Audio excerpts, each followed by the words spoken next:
ሰላም ሰላም ጤና ይስጥልን ውድ የጋት ሚዲያ ቤተሰቦች እንደያላችሁበት ሀገር የሰዓት አቆጣጠር እንደምን አላችሁ? እንደምን ቆያችሁ? ኢትዮጵያ ውስጥ ናችሁ የዝግጅት ለምትከታተሉ ውድ ቤተሰቦች እንደምን ዋላችሁ ማለት ፈልጋለሁ። ሚያዝያ 23 2018 በኢትዮጵያ ዘመን አቆጣጠር ሜይ 1 2026 በግሪጎሪያን ካሌንደር እንደቀደም ተከተል የጋት ውሎ አጫጭር መረጃዎች ከዚህ እንደሚከተለው ወደ እናንተ አደርሳለሁ። በአብዛኛው መረጃዎቼ ሜይ 1 ዛሬን ወይንም ሚያዝያ 23ን በዚህ ሁነት ላይ የሚሽከረከሩ ይሆናሉ። ዘወትር እንደምታደርጉት ላይክ አድርጉ፣ ሸር አድርጉ፣ የጋት ሚዲያ ሜምበር ሁኑ፣ ጋት ሚዲያን በስፐቻት በስፐርታንክስ ደግፉ። ከምንም በላይ ወቅታዊ አስተማማኝ በመረጃና በማስረጃ የበለጸገ ለውይይት መነሻ የሚሆን መረጃ የሚቀርብበትን ጋት ሚዲያ ሌሎች ሰብስክራይብ እንዲያደርጉ የጋት ሚዲያ አምባሳደርነት ሚናችሁን ተወጡ። የመጀመሪያው በዛሬው ዕለት ሜይ 1 2026 የሰራተኞች ቀን እየተከበረ ነው። በኢትዮጵያ ደረጃ እንግዲህ የፕሮሌታሪያት የሚባለው ፓርቲ የወዛደሮች የሚባለው ፓርቲ የወዛደሮች ደግሞ አርሶ አደሮችን፣ ጉልበት ሰራተኞችን፣ የፋብሪካ ሰራተኞችን እና እነዚህ ፒቲ ቦርጄስ የሚባሉትን ወደ ቡርዣው ስርዓተ ማህበር ያልሄዱ ግን በዛ ሂደት ላይ ያሉትን እሱን አካቶ የሰራተኞች ፓርቲ የኢትዮጵያ ሰራተኞች ፓርቲ ኢሰፓ በነበረበት ወቅት ከኢሰፓኮም ጀምሮ ከኢትዮጵያ ሰራተኞች ፓርቲ አደራጅ ኮሚሽን ከሱም ጀምሮ በደርግ ጊዜ እጅግ በጣም ከፍተኛ በሆነ ሁኔታ ይከበር ነበር። በሶሻሊስት ሀገራት አሁን እንግዲህ በሙሉ ሶሻሊስት ወይም የሰራተኛ ፓርቲ ሞሮለስ እየጠፋ ነው ማለት ይቻላል። ካፒታሊዝም አሸንፏል። ወደፊት ሊመጣ ይችል ይሆን ወይ? አይ ዶንት ኖ። እንግዲህ ማን ያውቃል። ዞሮ ዞሮ ግን ኩባ ነው የነበረው። ኩባም ያለበትን ሁኔታ የምታውቁት ነው። ቬንዙዌላ ካራካስ ነበር። እሱም የሰራተኞች ፓርቲ ዛሬ ቢያንስ ሞቅ ደመቅ አድርገው ያከብሩት ነበር። እሱ ቀርቶ ያው እንደምታውቁት ፕሬዚደንታቸው ጃንዋሪ 3 2026 ላይ ኦፕሬሽን አብሶሉት ሪዞልቭ በሚባል ዘመቻ በአሜሪካ ፕሬዚደንት ዶናልድ ትራምፕ አዛዥነት ቀጥታ ትዕዛዝ ሰጭነት ከ150 በላይ የተለያዩ አገልግሎት የተለያዩ መጠን ያላቸው አውሮፕላኖች እንዲሁም ልዩ ኃይሉ የዴልታ ፎርስ የሚባለው ካራካስ ገብቶ ኒኮላስ ማዱሮን እና ባለቤቱን በውድቅት ሌሊት አፍኖ ከወሰደ በኋላ ሞሮለስ ቬንዙዌላም ወደ ሙሉ ካፒታሊዝም ሽግግር አላደረገችም፣ ግን ወደዛው እየሄደ ነው ያለው። ኩባም ወደዛው እየሄደ ነው ያለው እና በነገራችን ላይ ከ7 ዓመት በኋላ በትናንትናው ዕለት ቀጥታ በረራ ከአሜሪካ ወደ ካራካስ ቬንዙዌላ ተደርጓል። የሰራተኛ ፓርቲ ነን ብለው ያስባሉ ቻይናዎችም። የቻይና ኮሚኒስት ፓርቲ ግን እንደዛ አይደለም። ስቴት ካፒታሊስት ነው ቻይና። ካፒታሊዝም አይነት አለው። የግል ባለሀብት ነው ካፒታሊስት የሚባለው አይደል? ስቴቶች ካፒታሊስት ሲሆኑ ስቴት ካፒታሊዝም ወይም መንግስታት ገንዘብ የቻይና ኤክስፖርት ኢምፖርት ባንክ የተለያዩ ፋይናንስ ኢንስቲትዩሽኖች አክሰስ የሆነ የብድርና ቁጠባ ተቋሞቻቸው ትርፍ የሆነን ካፒታል በማበደር ከሌሎች ሀገራት ጋር የትራንዛክሽናል የሚባለው ጥቅምን ብቻ ተኮር በሌሎች ሀገራት አንገባም በሚል መንገድ ቢሰራ ህንፃ ቢገነባ ለምሳሌ የኢኳስ ህንፃ ገንብተው ከ2 ቀን በፊት ናይጄሪያ አስረክበዋል። የሆነ ጥቅምን አስቦ ነው። በተመሳሳይ እዚሁ ጨርሰ ነው እንድንሄድ ከዛሬ ጀምሮ ለምሳሌ ቻይና ዜሮ ታሪፍ ጀምራለች። ለአፍሪካ የተሰጠ የዜሮ ታሪፍ which means ወደ ቻይና የሚገቡ የተለዩ ምርቶች በሙሉ አስቀድሞ 10% ታሪፍ ይከፍሉ የነበሩት ከዛሬ ጀምሮ 0%። ስለዚህ ኢትዮጵያ ቡና ብትልክ፣ ስጋ ብትልክ፣ አትክልትና ፍራፍሬ ብትልክ፣ የጨርቃ ጨርቅ ምርቶችን ብትልክ፣ የፋርማሲቲካል ፕሮዳክቶች እንግዲህ አሁን እዚህ ጋር ጨዋታው የሚሆነው የቻይና ሌበር ፕሮዳክቲቪቲ እና የአፍሪካ ሌበር ፕሮዳክቲቪቲ ምን ያህል ነው? ሁለተኛ ደግሞ ስቲል ለምሳሌ ቡና እኛ ስናመርተውና ኡጋንዳ ሲያመርተው ምንድን ነው የሌበር ፕሮዳክቲቪቲ ኤፊሽንሲያችን ምን ይመስላል? ዞሮ ዞሮ ለ53 የአፍሪካ አገራት በዜሮ ታሪፍ ከዛሬ ጀምሮ ነፃ ፍቃድ ተሰጥቶ ምርታቸውን የአፍሪካ ሀገራት መላክ ጀምረዋል። ቀዳሚ በመሆን ደቡብ አፍሪካ 24 ቶን አፕል 24 ቶን አፕል በዚህ የሸንዚን የሚባለው ተራግፏል ማለት ነው። በዜሮ ታሪፍ የገባበት ሁኔታ ነው ያለው።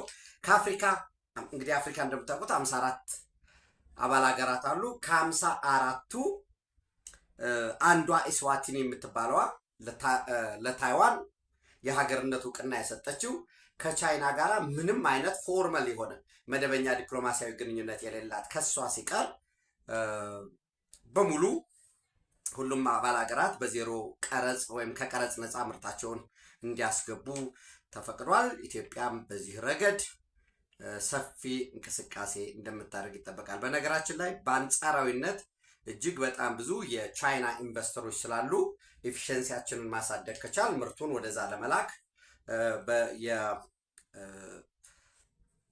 የንግድ ቀጠና ስፔሻል ኢኮኖሚክ ዞኖቻችንን ምርቶቻችንን የጥራጥሬ የተለዩ የቻይናን ስታንዳርድ አሟልተን ትልቅ ገበያ ነው ቻይና፣ ወደዛ ለመላክ ጥረት ማድረግ አለብን። ሙሉ ትኩረታችን እንዴት አድርገን የትኛው የአፍሪካ ሀገር ምን አይነት ምርትና አገልግሎት ለቻይና ይልካል፣ ከ53ቱ እኛ ምን ላይ ስፔሻላይዝ ማድረግ እንችላለን የሚለው ላይ ትኩረት ማድረግ ይጠበቅብናል። ዞሮ ዞሮ ቻይና ስቴት ካፒታሊስት ነው ከሚል ተነስቼ ነው። እጅግ በጣም በደመቀ ሁኔታ ይከበር የነበረው የወዛደሩ ወይንም የሰራተኛው መደብ የፖለቲካ ፓርቲ መስርቶ ያ የፖለቲካ ፓርቲ ደግሞ መንግስቱ ነው። መንግስት ጠባቂው ነው። ያው ሀብት የሚፈጥር መንግስት ነው። የተፈጠረን ሀብት ምንድን ነው ሊያሳጣህ የሚችለው መንግስት ነው። ስለዚህ የወዛደሩ የሰራተኛው የላባደሩ እሱ ደግሞ ወዛደር ላባደርም ክርክር ነበር እኮ ያንን እጅግ በጣም በልዩ ሁኔታ በሰልፍ በደመቀ ሁኔታ ይከበርበት የነበረው ዘመን አለ። ከዛም ባለፈ እንደምታውቁት የኢትዮጵያ ህጎች በአብዛኛው ለሰራተኛው የሚያደሉ ናቸው። ለምን? የዚያ የሶሻሊዝም ኢንፍሉዌንስ ከፍተኛ በመሆኑ ማለት ነው። ይሄ የሰራተኞች ቀን ዝም ብሎ የሰራተኛ ቀን ከማለት እነ ዩኤስኤስአር የዓለም ወዛደሮች ተባበሩ ብለው ትልቅ ዩኤስኤስአርን የፈጠሯት በዛ መንገድ ነው። የፖለቲካል አጀንዳ ነው የነበረው። በካፒታሊዝም ወይንም የግል ባለሀብቱን መሰረት ያደረገው የምዕራባውያን ካፒታሊዝም ወይም የቆየው ኮሎኒያሊዝም ወደ ካፒታሊዝም አድጎ የነበረውን ብትንትኑን ያወጡትና ሶሻሊዝምን ያነበሩበት ጥቅማቸውን ፍላጎታቸውን ያስፋፉበት ነው የነበረው። እኛ ሀገር ላይ እንዳለ እንደወረርን ተቀበል ነው። ከዛ መጨረሻ ላይ ምንድን ነው የተገኘው ብትሉኝ ፐርሰናሊ ጥናት ብዙ ጥልቀት ያለው ንባብ ያስፈልጋል። አክቹዋሊ ግን እኛ ሀገር ላይ መጨረሻ ውጤቱ የነበረው ኢትዮጵያ ሶሻሊዝም ሲታወጅ ኢኳል ዲስትሪቢዩሽን ኦፍ ፖቨርቲ ነው የሆነው። የሆኑ ሰዎች በልተው ያድሩ ነበር። መጨረሻ ላይ እነዛ በልተው የሚያድሩትም ሰዎች እንዳይበሉ ሆኖ ድህነትን በኩል የተካፈልንበት ሁኔታ ነው የመጣው። የሄደ የመጣው ርዕዮተ ዓለም እኛን እንደ ወንዝ ምንድነው ውቅያኖስ ዳር እንዳለ ማዕበል ጠርጎ እንዳይወስደን የራሳችን የሆነ አስተሳሰብ ትውልዱን በዛ መንገድ መቅረጽ ይጠበቅብናል። አሁን ያለንበት ወቅት እጅግ በጣም ሴንሲቲቭ ነው። የዓለም ሁኔታ አሉ እንግዲህ ሰዎች አንዳንዶች ለውጥ የሚያመጡ አሉ። አንዳንዶች ለውጥ እንዲመጣ የሚፈቅዱ ሌትን የሚያደርጉ አሉ። አንዳንዶች ስለ ለውጡ ለመመስከር የታደሉ አሉ። አንዳንዶቹ እንዲሆነ እንዴ የሚሉ ሰዎች አሉ። ይባስሉ አንዳንዶች ደግሞ ላያቆሙት ነገር ሊዘንብ ያለን ዝናብና ሊወለድ ያለን ሀሳብ ማቆም አይቻልም እንዲሉ ላያቆሙት ነገር ለውጥን የሚገረግሩ አሉ። ዓለም እኔ ፐርሰናሊ የሚታየኝ በሶስተኛው የዓለም ጦርነት ውስጥ እያለፍን ነው። የግድ ሰርድ ወርልድ ዋር ተብሎ እንዲታወጅ ካልሆነ በቀር የምናስበው እዩት። ሩሲያ ከዩክሬን ጋር ይዋጋል። ሰሜን ኮሪያ ወታደሮች በ10 ሺዎች የሚቆጠሩ ወታደር ልኮ ከሩሲያ ጋር አብሮ ዩክሬንን ወቅቷል። ዩክሬን ከምዕራባውያን ከአሜሪካ፣ ከፈረንሳይ፣ ከጀርመን፣ ከእንግሊዝ የሰው ኃይል ሲቀር በቀር ያልተቆጠበ የመሳሪያ ድጋፍ አግኝቷል። ሩሲያ ከኢራን የሻሂድ ሚሳይሎችን ጨምሮ ድጋፍ እያገኘ ነው። አሁን አሜሪካ፣ እስራኤል፣ ኢራን ላይ ጦርነት አለ። የቬንዙዌላን ጉዳይ ወሰዱ። አፍሪካ ውስጥ ያለውን ጦርነት እዩ። ሌላም የመጨረሻው እንግዲህ የሰርድ ወርልድ ዋር ማሳረጃ እንዳንሆን ወይንም ለሌላ የከፋ ጦርነት መክፈቻ በር እንዳንሆን እንጂ ስቲል ቱርክ፣ እስራኤል ሶማሊያ ላይ የተፋጠጡበት ሁኔታ አለ። ዩናይትድ አረብ ኤሚሬትስ፣ ሳውዲ አረቢያ ኦፍኮርስ ቱርክ እስራኤልም ከምንለው እንደዚህ ደጋግሜ ወደ እናንተ ማድረሰው ይሄ ሄክሳጎን ዲስራፕቲቭ አሊያንስ የሚባለው ለውጥ መምጣት ያስፈልጋል። ቼንጅስ መስት አንድ ቼንጅስ ኮንስተንት።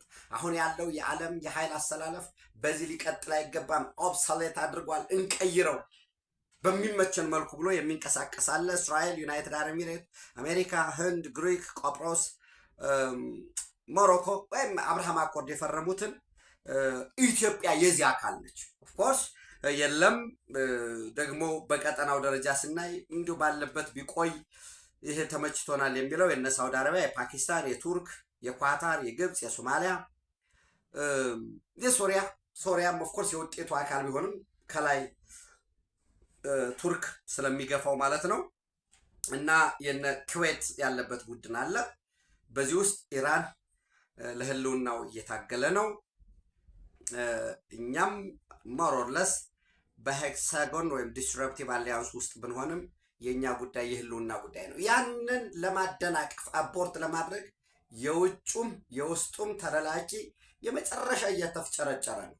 የግምገማ የሁነት ጥናት የፕሮግሬሲቭ የሌላቸው ትናንት ዛሬ ነው ብለው ዘ ፓስት ኢዝ ዘ ፊውቸር እንደሚባለው ሁሉ ነገር በትናንት አግባብ ይሄዳል ብለው የሚያስቡ ተባብረን ኢትዮጵያን ወግተን ሲሆን ኢትዮጵያ በዚህ በለውጥ ማዕከል ውስጥ ብሔራዊ ጥቅሟን ፍላጎቷን እና በቀይ ባህር ላይ ያላትን የዘመናት ጥያቄ እንዳታሳካ በር እንዘጋለን፣ ወይንም በዛ በአሊያንስ ውስጥ ኢትዮጵያን እንደ ሸክም እንድትቆጠር አድርገን አዲስ አሰላለፉ እንዲስራብት እናደርጋለን የሚሉ ኃይሎች ከግራ ከቀኝ እየተተራመሱ ነው። በዚህ ውስጥ ብቸኛው ማለት አይደለም፣ ግን የተለላኪዎች ቁንጮ ህዋት እየተሯሯጠ ነው። ዛሬ ከሚያዝያ 23 ዛሬ በሙሉ ታስታውሳላችሁ። በ7 እና በ8 ሚያዝያ 7 እና 8 የህወሓት ማዕከላዊ ኮሚቴ አክሱም ስብሰባ ጠርቶ የወሰነውን ተከትሎ 9፣ 10 ሁሉም ምክር ቤት ያላቸው ወረዳዎችና የከተማ አስተዳደሮች በሙሉ አንድ ሳይቀር ሁሉም ወስነናል ብለው ነበር። በድጋሚ ዛሬም አሁንም ደግሞ ሁሉም ወረዳዎችና የከተማ ምክር ቤቶች በተመሳሳይ አስቸኳይ ህጹጽ ጉባኤ ይሉታል። አስቸኳይ ጉባኤ ጠርተው አሁንም ያንን እያመሰኩ ነው፣ እያመነጀኩ ነው። ምንድን ነው እዚህ ጀርባው ላይ ያለው? እየደገሙት ነው ልትል ትችላለህ። ኮንሴንት ማኑፋክቸር እያደረጉ ነው። በቃ ህወሓት ትግራይ ውስጥ ማንም የማይነቀንቀው መሰረታዊ ቅቡልነት ያለው ህወሓት ማለት ትግራይ፣ ትግራይ ማለት ህወሓት ነው የሚል በቃ ምን ታደርጋለህ? ያን ራሳቸው ውስጥ የመደበቅ ያን ጥረት እያደረጉ ነው። ይሄ ፕሮፓጋንዳ። ደግመህ ደጋግመህ ዋሽ፣ ደግመህ ደጋግመህ አንድን ነገር አድርግ፣ መጨረሻ ላይ እውነት ይሆናል። ደን በዛ ውስጥ ደግሞ ቢግ ላይ የሚባለው ትልቁ ውሸት መዋሸት መቻል አለብህ ነው። የኮንሴንት ማኑፋክቸሪንግ ደጋግሜ ሃይላይት ማድረጋችሁ ብታነቡት እና የጋራ መረዳት እንዲኖረን በማለት ነው። በዚህ ውስጥ አይዲዮሎጂ አለ። የመጀመሪያ ኮንሴንት ማኑፋክቸር ስታደርጉ ሰው የትግራይ ህዝብ የህልውና አደጋ ገጥሞታል። የህልውና አደጋ ገጥሞታል። ከምድረ ገጽ ሊጠፉ ነው። ጠላቶች ከግራ ከቀኝ ተሰብስበው በኮቴሽን አድርጉት አህዳውያን ሊያጠፉት ነው። ከርስቱ ተገፍቷል። ለ5 ተከታታይ ክረምት በኬንዳ ውስጥ ሆኗል። 6ኛ እንዲህ የሆነ ነው። ረሃብ፣ ጥመት፣ ረሃብ፣ ጥም፣ የመድኃኒት ችግር አጋጥሟል። ከትምህርት ቆሟል። ከዛ እሱ ብቻም ስለማይበቃ በሙሉ አደጋ ውስጥ አጋጥሟል። ሰራተኞች ደሞዝ ተከልክለዋል። ይህ ሁሉ የሆነው የትግራይ ህዝብ ጠላቶች ተጠራርቶ አሁን ሊያጠፉት ስለሆነ ነው የሚል አይዲዮሎጂ አለ። ከዚህ ወጣ ብለህ ኖ በውይይት እንፍታው እንመካከር ካል ጸረ ትግሬ ነው። የትግራይ ህዝብ ታሪካዊ ጠላት ነህ። ባንዳ አይደለም የምትባለው ነጭ ባንዳ የሚል ደግሞ ስያሜ አምጥቷል። ጥቁር ባንዳ፣ ነጭ ባንዳ ወይም ሪፕሬዘንታቲቭ ኦፍ የሸዋ ሪፕሬዘንታቲቭ ኢን ትግራይ ብለው ያን ስያሜ ይሰጡሃል። ይህንን መታገል ያለበት ከምንም በላይ የትግራይ ልሂቃን ናቸው። ከምንም በላይ ሌላው የኢትዮጵያ ሕዝብ ደግሞ ማወቅ የሚጠበቅበት ህወሓት የፖለቲካ ፓርቲ አይደለም። ገዥ መደብ ነው፣ ዳይናስቲ ነው፣ ስርወ መንግስት ነው። ምናልባት ልክ የንጉሱ ስርዓት የቀዳማዊ ኃይለ ሥላሴ የሰለሞን ስርወ መንግስት የሚባለው ሲወገድ እሱን በጥገናዊ ለውጥ እንመልሳለን ብሎ ኢዲዩ በወልቃይት ጠገዴ ሰቲት ሁመራ አካባቢ ሩባ ተከዘ ወንዝን ተሻግሮ ሲንከባለል እንደነበረው አሁንም ያን ተስፋ አድርገው ያንን እንመልሳለን፣ 4 ኪሎ ዳግም ገብተን የናሽናል ኬኩን እንከፋፍላለን፣ እንዘርፋለን የሚሉ ተስፈኞች ናቸው። በቀቢጸ ተስፋ ውስጡ ነው። አሁን ለአንዳንድ ሰው አይ በቃ ይኸው 5 ዓመት ኬንዳ ውስጥ ቆናሉ። ልክ ነው። ህገ መንግስቱ አማራ ክልልን፣ ትግራይ ክልል፣ አፋር፣ ኦሮሚያ ክልል ወዘተረፈ የሚባል የፈጠረ ባካሄዱም የማንነት ጥያቄ ያለው ምክር ቤት እዛ ተቋቁሞ ምኑ ህጋዊ ጉዳይ ብታል ቲፒኤልኤፍ አያዳምጥ። የቲፒኤልኤፍ ጥያቄ ሚስትህን ጠይቆ የመጣ ልጅህን ብትሰጠው አይመለስም። ምንም አቢዝመንት ልትከተል ትችላለህ። ልክ ሂትለርን አውሮፓ ቢዝ እንዳረገው በቃ እሺ እስቲ ይሄንን እድል እንስጠው፣ እስቲ ይሄንን እናድርግ ስላልክ የምታታልለው አይደለም። ራሱንም ሄዶ ህዝብ ውስጥ ነው የደበቀ። ክርስትና ውስጥ ሊደብቅ ይሞክራል። ኮሚኒስት ነው ግን ልክ የክርስትና ተቆርቋሪ መስሎ እንዲታይ ደግሞ በመሀል ሀገርም በውጭም የቀጠራቸው ቅጥረኞች ፓርቲውን እኮ እያወቁት ነው፣ ያራግቡለታል። ከወትሮ በተለየ ማለት ነው። ተናቦ ነው የሚሰራው። በፖለቲካ ፓርቲ ስም ያስቀመጣቸው አሉ። በመንግስት መዋቅር ውስጥ ያለ ጥገኛ አለ። በፓርቲ መዋቅር ውስጥ ያለ ጥገኛ አለ። የሚናፍቅ አለ። የዘረፈው የሰረቀው በአፈጻጸም ግምገማ ጠየቃለሁ ብሎ የሚፈራ ሁሉ ግጭት ቢነሳ ጦርነት ቢነሳ ብሎ ለዳግም መዝረፍ የሚያስባል። የቤት ስራውን ሳይሰራ ይኖራ ግን ይሄው በቃ እጁን የሚቀስርበት እየፈለገ ያላለ። እኔ ለዚህ ሁሉ እጅግ በተጠና ስልታዊ በሆነ መንገድ ምላሽ መሰጠት አለበት ብዬ አምናለሁኝ። በአስፈጻሚውም ስብሰባ ላይ ነው ያለው። ይህ አስፈጻሚ ስላችሁ በነገራችን ላይ የተሰበሰበው አሁን ቀድሞ ውሃ ቢሮ፣ ትምህርት ቢሮ ምናምን የሚባሉት ይሄ በሙሉ ኤክስኪዩቲቭ ብራንቹ ነው ስብሰባ ላይ ያለው። ዛሬና ነገ ይጨርሳል ተብሎ ነው የሚታሰበው። ከዛ በኋላ ምክር ቤት እንደገና ምክር ቤት ይጠራሉ። ኦብቪየስሊ ሌፍትናንት ጀነራል ታደሰ ወረደ ከስልጣን ለቀዋል፣ ወርደዋል ማለት ነው። እንዳልኳችሁ ራሳቸውም የግል ማስታወሻ እንደሚጽፉ ተስፋ አረጋለሁኝ። ታሪክ ምላሽ ይሰጣቸዋል። 8 ነጥቦች ፈርመው ነበረ። እነዛ ላይ የምንለውጣ ምን የሚጨበጥ ነገር አመጡ? ከዛ በኋላ ያለው እንግዲህ የምናየው ነው የሚሆነው። ህወሓትስ በዚህ ረገድ አንዳንድ ሰዎች የሚጽፉት ወይንም ይሄ ፍራስትሬሽን ለመፍጠር ድሮን እንዲያንዣበበ ነው ወዘተረፈ አሮንቲክ ሰው ይህን ተከትሎ ህወሓት ከዚህ በፊት ቁሞበት የነበረው በሀቅ ለመናገር ሰግስጓቸው የነበሩ በቀጠናዊ ተቋማት፣ በዓለም አቀፍ ተቋማት፣ ኢብን በሀገራዊ ተቋማት ውስጥ የሰገሰጋቸው ተስፈኞች የነበሩት ራሱም ደግሞ ተሰባስበው ሄዶ የነበረው የፖለቲካል ዲቪዥንም አልገጠመውም ነበር። እነዛ ተሰባስበው በሙሉ ሲደግፉት ነው የነበረው። አሁን በግላጭ የተጋለጠበት ሁኔታ ነው ያለው። የአውሮፓ ህብረት ተደጋጋሚ አምባሳደሮች 10፣ 15 አንድ ጊዜ ፈረንሳይ፣ አንዴ ስዊድን፣ አንዴ ኖርዌይ፣ ጀርመን እየመሩ በተለያየ ጊዜ መቀሌ ሄደው ሲወያዩ ነው የነበረው። አሁን አንዳንዱ በግላጭ የሚነገራል፣ ኦቨርት ይሆናል፣ ከብረት አለ ሲነጋገሩ በምንም ታምር ጥያቄዎቻችሁ ጀስቲፋያብል ነው አይደለም ሌላ ጉዳይ ነው። የፕሪቶሪያ ስምምነት ግን ብቸኛው መዳኛ መፍትሄያቸው ነው፣ መፍትሄያችሁ ነው ሲባሉ ነው።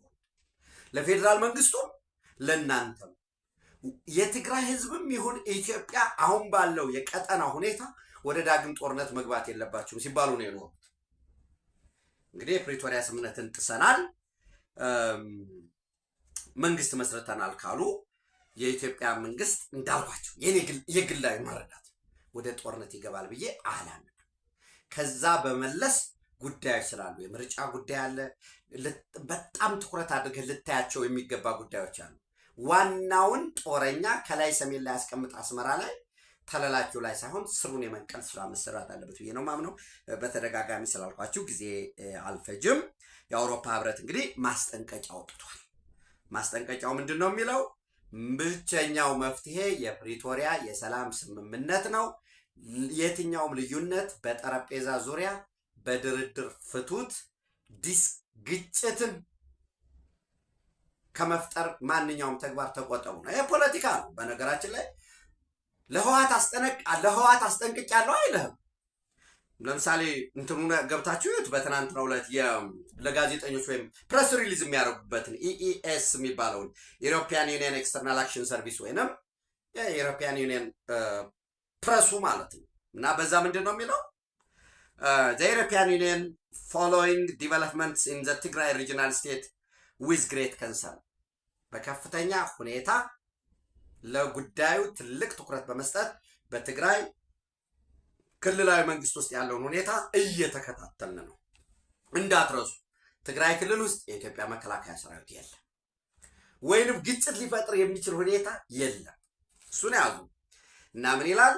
We calls for immediate de-escalation and avoidance of any action that jeopardize the permanent cessation of hostilities agreement signed in Pretoria in November 2022 በ2022 እንደ አውሮፓውያን የዘመን አቆጣጠር በፕሪቶሪያ የተፈረመውን የሰላም ስምምነት አደጋ ውስጥ ወይም የሚጥስ ግጭት አበባሽ ከሆነ ሁኔታ ድርጊት ተቆጠቡ ይልና ምን ይላል? It's imperative that another devastating conflict is avoided, that difference between parties are resolved via political dialogue። የትኛውም አይነት ልዩነት የፌዴራል መንግስት ነው ችግር የፈጠረው ብትል የጊዜያዊ አስተዳደር ችግር ያ ሁሉ በጠረጴዛ ዙሪያ ሊፈታ ይገባል የሚል አውጥቷል። እንዳልኳችሁ ሆፕፉሊ ያን ያህል ሬሌቫንስ የለውም እንጂ አም ሶሪ እንደዚያ በማለት ብዙ ተስፋ ስለሚያስቆርጥ ነው። አክቹዋሊ የአፍሪካ ህብረትም አሁን ማምሻውን እንዲህ አይነት መግለጫ ያወጣል። ዛሬ ያለውን እየተከታተልን ነው። በፕሪቶሪያ የሰላም ስምምነት መሰረት አክት እንድታደርጉ ይላል አፍሪካ ህብረትም። ቀጥሎ ደግሞ ኢጋድም እንደዚህ አይነት ያወጣል። እዛ እያለ ይቀጥላል ማለት ነው። በወሳኝነት የአሜሪካ መንግስት አወያይቷል። ቲፒኤልኤፍን ጊዜያዊ አስተዳደሩ ጀነራል ሌፍተናንት ጀነራል ታደሰን አወያይቷል። ችግሮች ከፌዴራል መንግስት ይሄን ያለብን ብለዋል። ህዋቶችም ያቀረቡት አለ። ሁለቱን አቀራርቦ ለማነጋገር ተሞክሯል። ሲሞክር ነው የቆዩት። ግን ገዥ መደብ ነው የበላይነት የለመደ እኩልነትን አይፈልግም እና ከዛ ውጭ ደግሞ ምንም ይላላቸው ትንተናቸው አሁን ነው ጊዜው አሁን ነው። ፌዴራል መንግስቱን ማንበርከክ አለብን። ወደ ምርጫ እንዳይገባ የቀጠናው የኃይል አሰላለፍ ሁኔታዎች አሉ። በደንብ ገልጠን ብናይ ለኢትዮጵያ የተመቸ ጊዜ አለ። ከናይል ጉዳይ ጋር ተያይዞ ከድርድሩ ጋር ተያይዞ የቀይ ባህር ጉዳይ ኤርትራ ተሰንጎ ተይዟል። ሻዕቢያ ተሰንጎ ተይዟል። ስጥ አሰብን ለኢትዮጵያ ስጥ፣ ማዕቀብ ይነሳልሃል፣ አብረህ በጋራ አደግ፣ የልማት ተግባሮች ይከናወኑ ተብሎ ይህን ማደናቀፍ ይፈልጋል። ምርጫ አለ፣ የኢትዮጵያ ምርጫ አለ። አስቀድሜ ያልኳቸው ሄክሳጎናል ግሩፕ አለ፣ በቀጠና ያለው የሶማሌላንድ የሀገርነት ጉዳይ አለ። በነገራችን ላይ ሶማሌላንድም በዚሁ እንድናጠቃልለው ዛሬ ዩናይትድ አረብ ኤሚሬት ኦፊሻሊ ከነዳጅ ዘይት አምራችና ላኪዎች ማህበር ከኦፔክ ወጥታለች። ከ7 ቀን በፊት አብድራህማን ኢሮ የሶማሌላንድ ፕሬዚዳንት በ23 አፕሪል 23 ነው የሄዱት። ዛሬ ሜይ 1 አቡዳቢ ነው የሄዱት በ23። ከዛ በኋላ እንግዲህ 8 ቀን አቡዳቢ ነው ያሉት። ወይንስ ዲሰምበር 26 ታስታውሳላችሁ? ዲሰምበር 26 እስራኤል እውቅና ልትሰጥ ለሶማሌላንድ አስቀድመው እንዲሁ ለአንድ ሳምንት የሚሆን ቆይተው ነበር አቡዳቢ ሄደው። በኋላ ላይ ጀሩሳሌም ፖስትን ጨምሮ የተለያዩ ጋዜጦች ኖ በድብቅ እኮ ወደ እስራኤል ሄደው ነበረ የሚል ይዘው ወጡ። ስለዚህ አሁንስ አብድራህማን ኢሮ በድብቅ ካዛኪስታን ሄደው ይሆን? ግሪክ ሄደው ይሆን? ቆጵሮስ ይሆኑ? ህንድ ይሆኑ? በባለፈውስ አብድራህማን ኢሮ መሄዳቸውን ተከትሎ የኬንያ ፕሬዚዳንት ዊልያም ሳሞኤ ሩቶ ወደ አቡዳቢ የሄዱት ኦፍኮርስ እሳቸው እኛ የተነጋገርን ምንም አይደለም ከኬንያ ጋራ ኮምፕሬንሲቭ ኢኮኖሚክ ፓርትነርሽፕ አግሪመንት ሴፓ የሚባለውን ነው የተወያየን በጋራ ያለንን የፖለቲካና የኢኮኖሚ ግንኙነት ማሳደግ ነው አሉ። ሲኢፒኤ የሚባለው ቸክ እንድታደርጉት ብዬ ነው። የኮምፕሬሄንሲቭ ኢኮኖሚክ ፓርትነርሽፕ አግሪመንት ነው የተወያየን አሉ። ግን ወዲያውኑ ተመልሰው ከመምጣታቸው አልሲሲ የግብፅ ፕሬዚዳንት ስልክ ደወሉላቸው። ስለ ናይል ጉዳይ ያው አወራን ያሉት መጨረሻ ላይ ነው። ስለ ናይል ወተር ሴኪሪቲ ያወሩት እንጂ ስለ ሱዳን ጉዳይ በቀጠናዊ ጉዳይ ተወያየን አሉ። አብድራህማን ኢሮ ቀደም ብለው ነው የሄዱት እና ደጋግሜ ደግሞ ብያቸዋል። በዚህ ወር ከዛሬ ሜይ 1 ጀምሮ በቀጣይ 30 ቀን ውስጥ 2 ሀገር ለሶማሌላንድ እውቅና ይሰጣል። ከዚህ 2 ሀገር ራሷ ዩናይትድ አረብ ኤሚሬት ትሆን ይሆን ወይ ደቡብ ሱዳን ይሆን? እሱም በደንብ ማየት ማሰላሰል መገምገም ይጠበቅብናል። ለምን ይህንን ለምን አልኩኝ? በትናንትናው ዕለት የሩዋንዳ የውጭ ጉዳይ ሚኒስትር ኦሊቪየር ዣን ፓትሪክ ከሩዋንዳ ፕሬዚደንት የተጻፈን ደብዳቤ ከፖል ከገሜ የተጻፈን መልእክት ለሳውዲ አረቢያ ልዑል መሐመድ ቢን ሰልማን አልሳውዲ አስረክበዋል፣ ሰጥተዋል። ያው እንግዲህ ሩዋንዳ የገባበት ጉዳይ አለ። ከማርች 23 አማጮችን በመደገፍ ዲሞክራቲክ ሪፐብሊክ ኦፍ ኮንጎ ውስጥ ከፍተኛ ኢንጌጅመንት አለው። እረፍ ተብሏል ፖል ካጋሜ። ያው እረፍ እንግዲህ አይነት አለው። ማርች 23 የሚባለው አማጪ ዝም ብሎ አማጪ ሂዶ የሚተኩስ ምናምን አይደለም። ወርቅ ያወጣል። የተለያዩ የከበሩ ማዕድኖችን ከዲያርሲ ኪቡ እኮ ነው ያለው። ኪቡ እኮ በማዕድን የበለጸገ ነው። ዩራኒየም ሳይቀር ያለው እሱ ሩዋንዳ በወሳኝነት ይሸጣል። እና ጥሩ ከተማ ጥሩ ሀገር ገንብተዋል፣ ምንም ጥርጥር የለው። አሁን ግን ውጡ ከዲያርሲ ሲባል ሩዋንዳ ኢኮኖሚካሊ ከፍተኛ ሆነ ቻሌንጅ ይገጥመዋል። ሩዋንዳ ብቻ አይደለም በነገራችን ላይ በዛ ቀጠና ያሉ ዙሪያውንም መጠኑ አነስ ይበል እንጂ ብሩንዲ ሚንጌጅ ያደርጋል፣ ኡጋንዳ ሚንጌጅ ያደርጋል።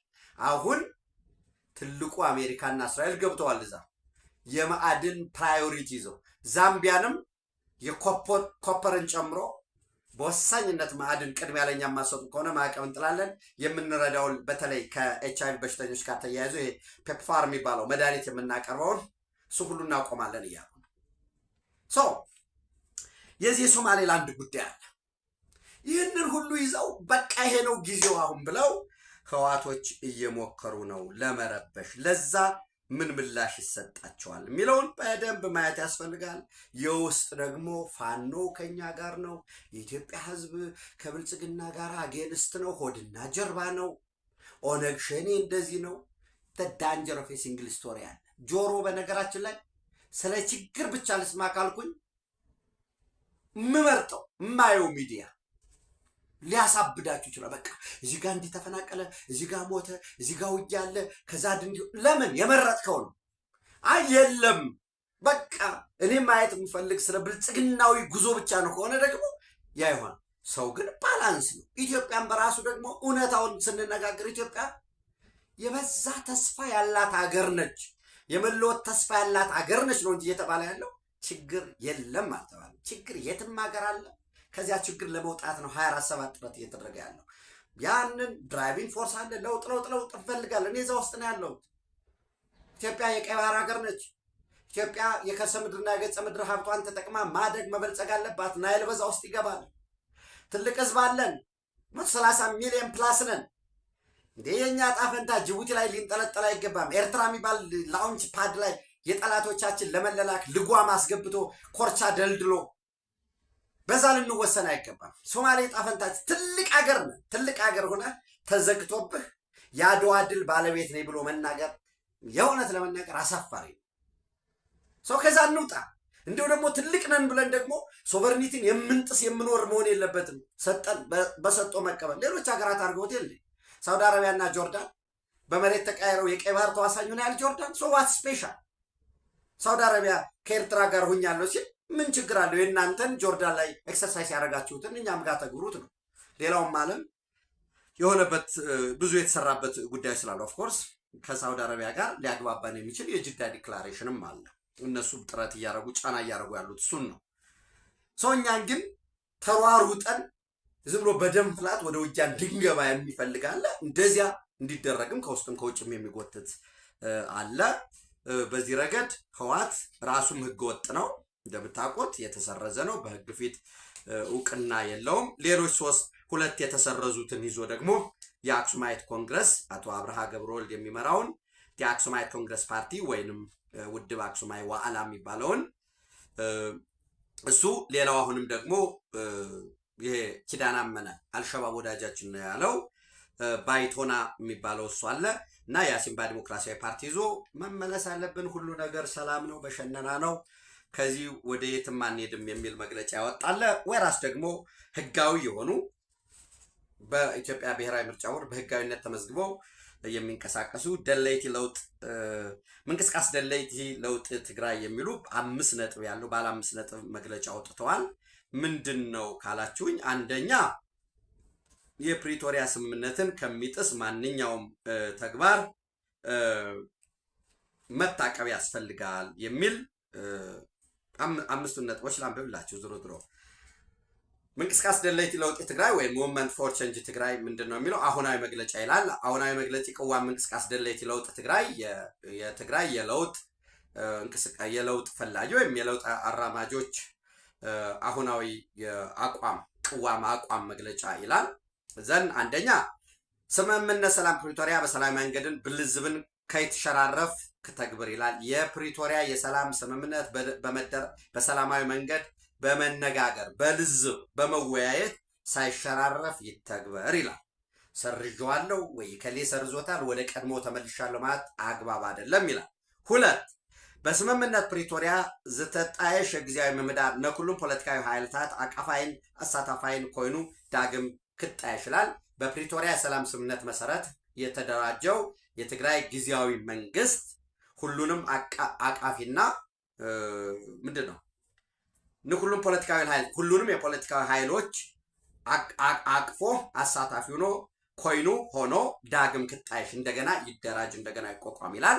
3ኛ ኣብ መላእ ትግራይ ናይ ሁሉም ፖለቲካ ኃይልታት ተሳትፎ እና ህዝቢ ወሳናይነትን ዝረጋገጽ አብያት ምህሪ ካብ ክልል ክሳብ ጣቢያ ክጣይሽን ህዝቢ በአሉ መምህዳሩ ክመርጽ። ስለዚህ ወደ ትክክለኛው ምርጫ እስኪካሄድ ድረስ ከታች ከጣቢያ ወይም ከቀበሌ ጀምሮ እስከ ክልል ድረስ ሁሉንም የትግራይ ፖለቲካ ኃይሎች ያሳተፈ ምክር ቤት ይቋቋም። የትግራይ ካውንስል ብሎ አቶ ጌታቸው ረዳ ጀምሮት የነበረው ማለት ነው። 4ኛ በጉጅሌ ህወሓት ወይም በህወሓት ቡድን ማለት ነው፣ ጉጅሌ ቡድን ማለት ነው። በጉጅሌ ህወሓት ዝገብር ዘሎ ነባር ቤት ምህሪ መመላስ ዝበል ሀደገኛን ጽህታሪ ኩናትን ተግባራዊ ምንቅስቃስ ደው ክበል ማለት ይቁም፣ በአስቸኳይ ይቁም እና የነባሩን ምክር ቤት እንመልሳለን፣ ነባሩን መንግስት እንመልሳለን በሚል በዚህ የህወሓት ቡድን የሚያደርገውን እንቅስቃሴ በአስቸኳይ መቆም አለበት ይላል።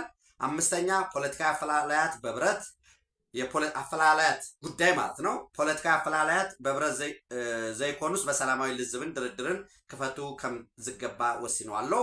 5ኛው ምንድን ነው የሚለው የፖለቲካዊ ጉዳዮች በጦር መሳሪያ በብረት በጠመንጃ ሳይሆን በሰላማዊ ልዝብን በንግግርና በድርድር ይፈታሉ የሚል አቋም አለን ብሎ የዚህ አባል ቅድም ምን ብያቸዋለሁ፣ ዋላ አክሱም የተሰረዙት ባይቶና የኪዳን አመነው ህገወጡ እና ራሱ ህወሓት አክሱማይት ኮንግረስ እነዚያ የትግራይ ፖለቲካ ፓርቲዎች ምንድነው ፎረም ወይ ዋቴቨር ብለው ነው የሚጠሩት።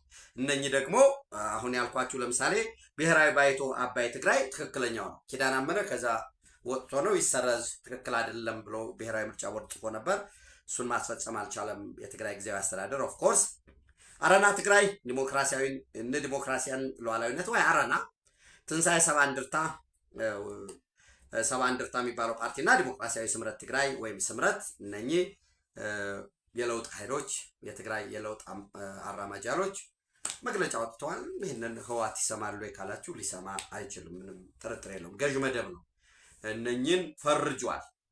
የብልጽግና ተላላኪዎች ብሎ ስለፈረጃቸው ሊያዳምጥ አይችልም ማለት ነው።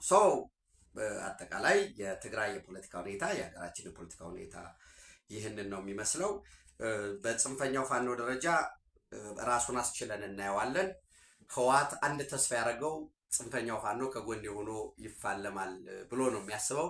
ጽንፈኛው ፋኖ እርስ በርስ ሊባላ ምሽግ እየቆፈረ ነው ያለው። በአውራጃ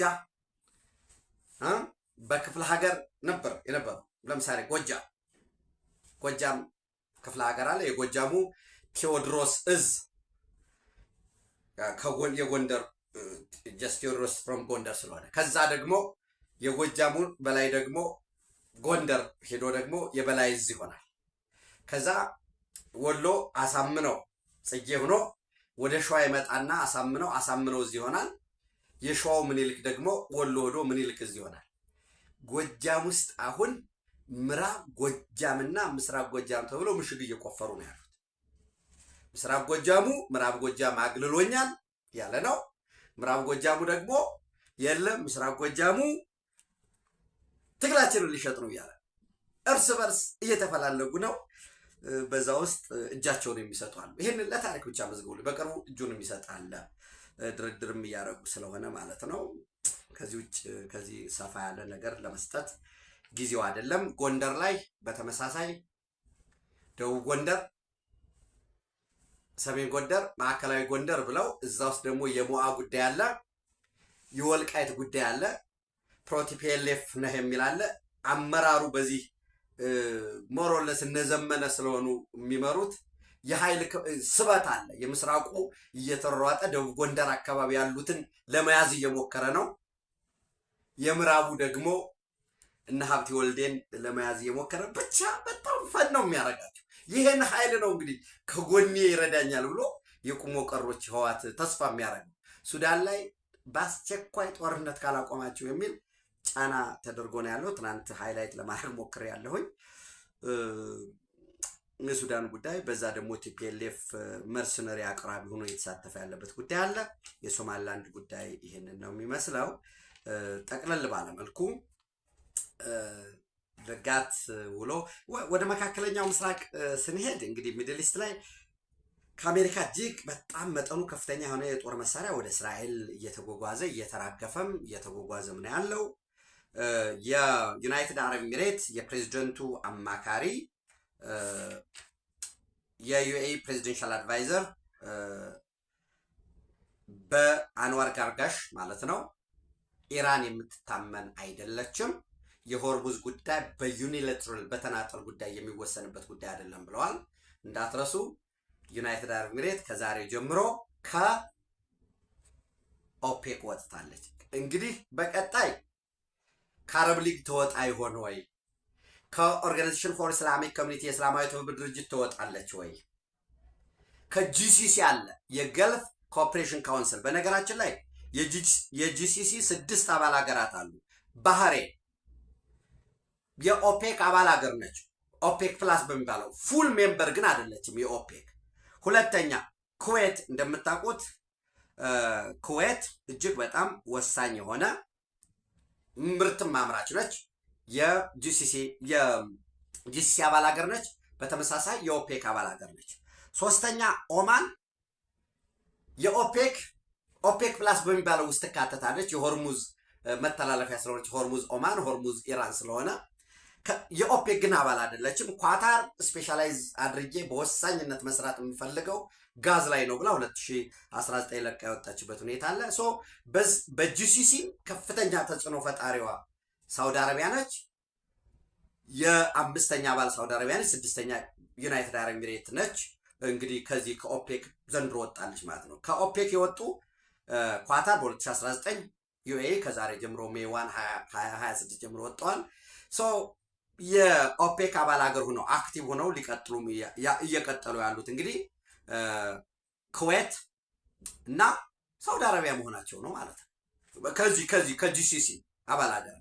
ስለዚህ ከዚህ ጂሲሲስ ኢራን ዩናይትድ አረብ ኤሚሬት ትወጣለች ወይንስ ልክ እንደነ ኳታር ዝም ብሎ እጅ እያወጡ በኮንቬንሽናል በነባርነት ትቀጥላለች የሚለውን ማየት አስፈላጊ ነው የሚሆነው። ከአረብ ሊግስ ትወጣለች ወይ? ኦርጋናይዜሽን ፎር ኢስላሚክ ኮኦፕሬሽንስ ከዛ ልትወጣ ትችላለች የሚለውን ማየት ያስፈልጋል። ዞሮ ይሄ ይወጣል አይወጣም የሚለውን ስናይ አዲስ ኒው ኦርደር የዓለም ስርዓት እየተደራጀ ነው የሚለውን አእምሯችን ውስጥ እንድናስገባና በዚህ ውስጥ ትክክለኛው የኛ ፖዚሽን የት ነው የሚለውን እንድናይ ነው። ጠላቶቻችን በውስጥ ጉዳይ እንድናተኩር የሚፈልጉት ይሄ ስለሆነ ማለት ነው። ሰው በዚህ ሂደት ሞጅተባ ኻሜኒ አያቶላ ሞጅተባ ኻሜኒ ደግሞ አሜሪካ እና ተባባሪዎቿ እስራኤል ማለት ነው በቀጠና ውስጥ ቦታ ሊኖራቸው አይገባም። ይሆናሉ ወይ ይቻላሉ? እሱንም እናየው ነው የሚሆነው። የሆርሙዝ ስትሬት ጉዳይ አለ። ኢራን ውስጥ የመሪነት ክራይሲስ አጋጥሟል በሚል ከአሜሪካ በኩል የሚነሳለ። ትናንትም ለእናንተ ለማስገንዘብ እንደሞከርኩት በቀጣይ ቀን ዛሬ አርብ ነው፣ ምናልባት ዛሬ ወይ ነገ ወይ እሑድ ቀን እንዳላስቀምጥ ብዬ ነው፣ ዳግም የሆነ ጦርነት መነሳቱ ግን አይቀርም። ምክንያቱም የዶናልድ ትራምፕ ፖሊሲ ምንድን ነው ብለን ፕሬዠር ያደርጋል፣ ዘን ፖዝ ያደርጋል፣ መልሶ ፕሬዠር ያደርጋል። ስለዚህ አሁን የቀሩ መሰረተ ልማቶችን አመራሮች ላይ ፎከስ ያደረገ ለ4 ለ5 ቀን ተከታታይ ቀጥቀጣ ይኖርና እንደገና መልሶ ይቆማል። አብረን የምናየው ነው የሚሆነው። ኢትዮጵያ በክብር ለዘላለም ትኖር። ታንኪዩ